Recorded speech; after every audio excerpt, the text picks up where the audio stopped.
نجمو نقولوا ما كناش نستناو بان سكور دو 3-0 كومام.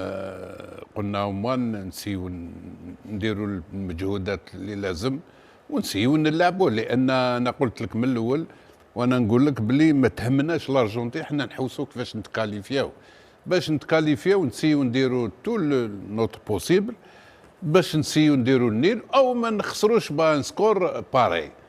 ولهذا شفنا بلي لعبنا ضد فريق منظم كما يلزم الحال، عنده الحلول تاعو دائما يصيبهم. الكره تخرج من الدفاع لوسط الملعب، لي ميليو تيرا يجيو يدومونديو لي بال باسكو عندهم دي سوليسيون، يجوا اون تريونغ توجور لا سوليسيون فير لا تروازيام بيرسون ستادير تروازيام جوار، يجيو يدومونديو عندهم حلول. خدمه هاديه فيها الحلول يلعبوا. وميسي ما كان لا نهضروا عليه لان لكن اين ما مشاتش الامور للمنتخب الجزائري، رغم انه البدايه لم تكن كارثيه، يعني كنا اون بلاس من الناحيه التكتيكيه، لكن بمرور الوقت كي بدينا سيفري كنا غالقين كاع المساحات وما خليناهمش يتنفسوا، هما حوسوا يدخلوا من الوسط يحوسوا على ميسي، كنا غالقين. سيفري كنا ناجحين في هذيك، ولكن ناجحين ما حبطناش حتى كرينا دي زوكازيون دو بيت ولا ما عدا الهدف الذي رفض بداعي خلينا اون دور دو بيت بون ابار سا مي لو ريست. من بعد فيريا ميزير بدات الامور تنحل، لانهم بعد هما تغلبوا علينا، داونا كاع الملعب الميليو تيرا داوه هما سون تاكاباري دو ميليو تيرا، ولاو يمشيو الكره كما يلزم الحال. ومن بعد كاين الغلطه تاع البرومي بيت، لان الجوار اللي مد الميسي كسر لا لين خطوط. نعم بوداوي ما قراش لو جو، باسكو بوداوي اليوم كان خارج، لو كان قرا لو جو هذا كان هو اللي انترسبتي جازت عليه الكره. ودوزيام اللي غلط في هذا البيت قالنا سي مندي، انت كي جازت لا بال ميسي حكم الكره ورايح بها، علاش تولي له اللور؟ عنده طبيعه يولي اللور، روح ليه انت. كاين بن سبعين كنت متخوف من مندي منذ البدايه. انا قبل في ليميسيون قبل ما يبدا الماتش كلمت قلت بن سبعيني، ولو انه حتى بن سبعيني بدنيا ما كانش جاهز 100% اليوم. مش عليه مي بن سبعيني ما يديرلكش الماتش كيما موالفي يدير، لان عنده شحال ما لعبش. عنده هذيك رجلو بوتات خايف شويه عليها ممكن، ولكن لعب شويه بالانتيليجونس تاعو، كان يبريسي، كان يعرف يبلاصي روحه. مي مندي لو برومي بيت يا اخي ما ترجعش للور ميسي ولا ترجع له اللور، خلاص ما تنجمش تعرف كم مين راح يحطها. هذه غلطه. ابارتير دو مومون اللي زاد ماركاو لك البيت خلاص، من بعد الوسط داوا كومبليتمون، ولاو يمشيو بعقلهم يجريو في المقابله ويستناو البون مومون باش يزيدوا يسجلوا. سي اون ايكيب تري بيان اورغانيزي. احنا المهم اليوم ما نحبوا، ما كان لا نقولوا شكون لعب مليح شكون ما لعبش مليح، ولا باسكو لازم احنا رانا نحلوا على كل. فانا نقول لك فلان لعب مليح فلان ما. انا اليوم ليكيب سو لو بلون جو ما دارتش كيما موالفين نشوفوها، كيما نحبوا احنا ما شفناهاش. هذه الميليو تيرا كان غايب بن طالب ابسون، بوداوي ابسون، كان شايبي ومازا هما اللي كانوا يسيو يديروا لو جو شويه. ولكن احنا دوكا علاش قلت لك هكذا، ستادير يفو دوكا انا نظن يفو ما بونسيو بروشان ماتش مع الاردن يفو لوجيكمون في الفوتبول والو بارفوا لا لوجيك ما تكونش. اون فا سي دو غاني مع الاردن باسكو تربح ماتش ودير ماتش نيل جو سير 4 نقاط. انا من الاول وانا نقول لك نتكلم على لا كاليفيكاسيون، ما نتكلمش على الناس تكلم تقول لك نربح الارجنتين ندير ماتش نيل، سي ديفيسيل. خسارة المنتخب الوطني الجزائري 3-0 مع منتخب الارجنتين، هاتريك ليونيل ميسي اللي وصينا عليه وهدرنا عليه. وكي درت لكم نقاط القوه ونقاط الضعف ودرت لكم التشكيله، قلت لكم خاصنا زوز اللي يعسوا ميسي، ضحكتوا عليا قولوا لي الشنوا كيفاه زوز يعسوا ميسي. بون واش راح نقول لكم، والله العظيم لله محمد رسول الله. والله عادي خسرنا نورمال، هذه كرة قدم. قلت لكم انا نربح ولا نخسر ما رانيش راح نتقلق وما رانيش راح ننتقد بزاف، باسكو مازالوا عندنا مقابلات، مازالت عندنا مقابلة الاردن، مقابلة تاع النمسا. بصح لازم الحقيقة نقولها. وش هي الحقيقة خاوتي؟ انه فريمون ما قريناش الخصم قرانا مليح بصح حنا ما قريناش الخصم. اما تقول ليش ممكن تقول الشنوا مهبول، ممكن تقول الشنوا حللت، ممكن حللت منتخب الارجنتين خرم الطاقم تاع بيتكوفيتش، بالك شنو تقولوا مهبول؟ وي حللت وخرم من الطاقم تاع بيتكوفيتش. هما قراونا مليح، حنا ما قريناهمش مليح. تشكيله تاع الشوط الاول صراحه خرجت وقلت لكم خاوتي عجبتني تشكيله الشوط الاول ملاح. كيفاش دخلنا ملاح، سجلوا علينا هدف تسلل ميسي، تسلل ديجا ميسي تقدر تقول سجل 4 اهداف، الهدف التسلل ما تحسبش. سجلنا هدف تسلل عادي، كنا داخلين في المقابله، كنا فريمون شفت لاعبين متخوفين شويه، احترمنا الارجنتين احترمنا طاف سجلوا لنا الهدف الاول. هدف يعني اللي وصيت عليها انا، راك فاهم؟ اونتر ليلين وصيت عليها وهدرت عليها، ودوك نعطيكم الادله باللي هدرت عليها. ضربونا بامباس كسرونا لالين ميسي وحده، تير ما شفتوا 30 متر ولا 35 متر. زيدان برا ما كانوش، ماندي بن سبعيني ما كانهمش، ما عليناش. جا الهدف الاول. انا شوط اول خرجت ب1-0. الشوط الثاني نغير النتيجه. كيفاش نغيرها النتيجه في الشوط الثاني؟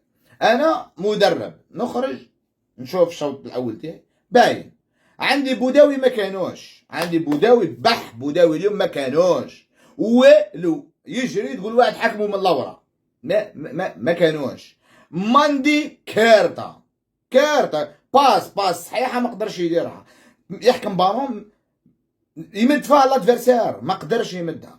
بن سبعيني ناقص كومبيتيس، ناقص منافسه، ناقص منافسه. شهرين ما لعبش تجيبو تلعبوا اساسي. انت مش انا بيتكوفيتش اللي قال راهو واجد، ما رانيش انا، ما عليناش، قلنا سي با غراف. انا قريت الخصم تاعي وشفت المشاكل اللي عندي في الشوط الاول وخرجت ب1-0.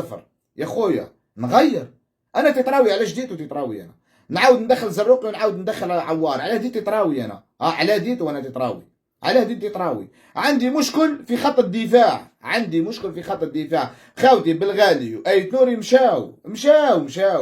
الحاج موسى ما كانوش شكي قلت لكم انا ندخل رياض محرز اساسي وندخل عموره اساسي. يا لا غالب كل واحد كيفاش.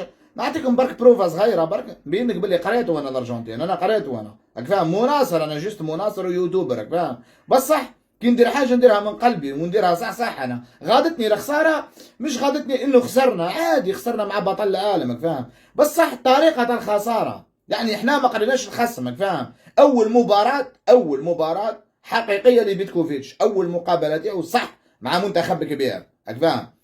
شعرنا بأننا نملك الإمكانيات للوقوف في وجه المنتخب الأرجنتيني، لكن بمرور الوقت شفنا مستوى أعلى. رضوان كي تتكلم على التشكيلة المتوازنة بطبيعة الحال، لكن على أرضية الميدان شيء آخر. عندما يكون عندك 3 لاعبين بين ال11 خارج الإطار راح يفوسيو لك لو جو. صحيح، من اللاعبين اللي تعتبرهم بأنهم كانوا خارج الإطار. أولهم بالغالي ارتكب عدة أخطاء من الناحية الدفاعية. نعم. هجوميا ما ساعدش خاصة على الواقع الأيمن. ثانيا بوداوي خارج الإطار تماما. بوداوي ما عقلناش، ماشي بوداوي اللي كنا نشوفوه في المباريات السابقة.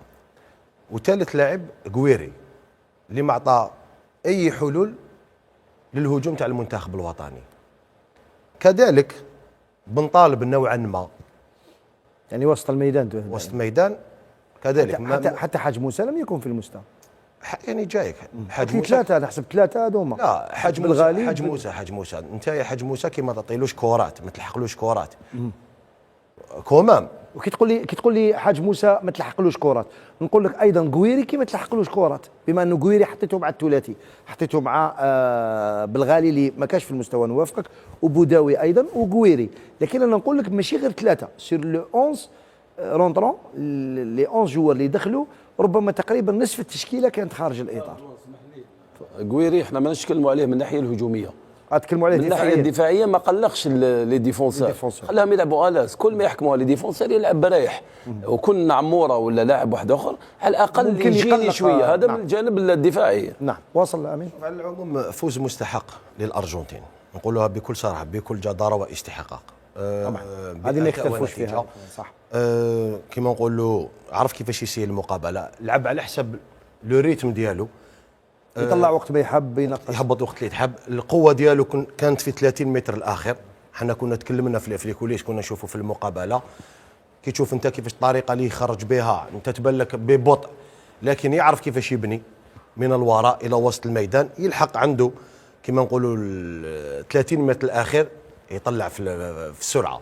لهذا كانت السرعه في التنفيذ.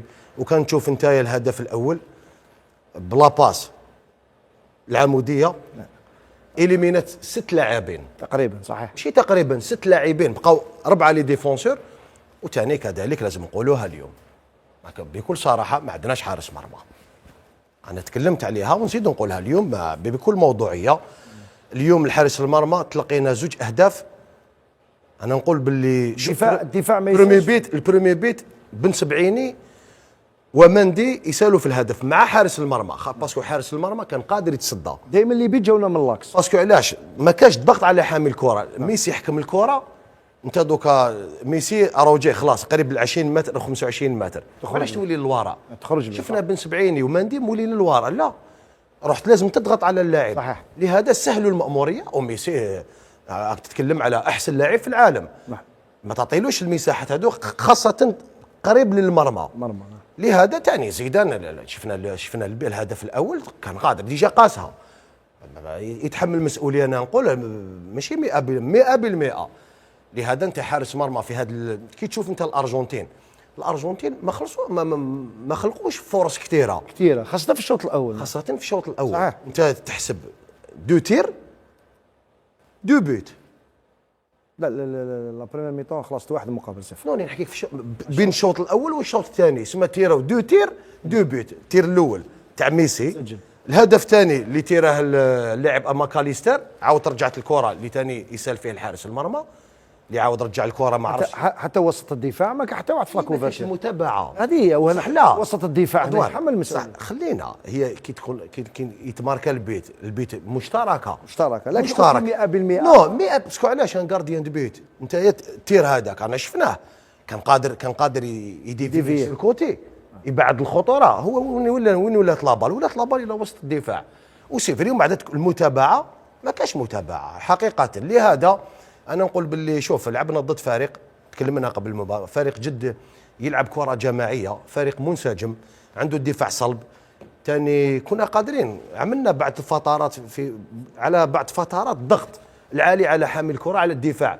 كنا نوعا ما ولا تشوف كي غير نديروا بريسيون على لا ديفونس نقلقوهم ويخرجوا الكره الى التماس يعطونا الكره. لهذا انا جاب لي ربي ما امناش بروحنا. كانت خساره قاسيه أمام بطل العالم المنتخب الأرجنتيني. المنطق اليوم منطق كرة القدم طبق على حذافيره. منتخب جزائري أوكي، منتخب شاب، منتخب يتطور شيئا فشيئا، لكن اصطدم بواقعية كرة القدم اسمها منتخب أرجنتيني حامل للقب النسخة الماضية أمام منتخب جزائري حاول في بداية المباراة، لكن المنطق طبق كما قلنا على حذافيره في هذه المواجهة. لنعود إلى التشكيل الأساسي اللي اختاره فلاديمير بيتكوفيتش في مواجهة اليوم.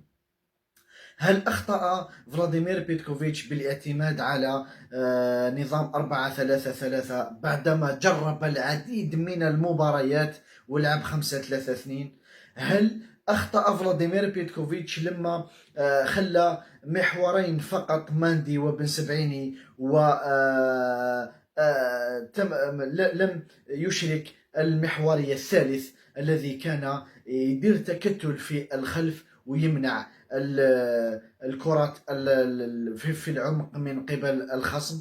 كل هذه الأسئلة ممكن أن نجيب عنها.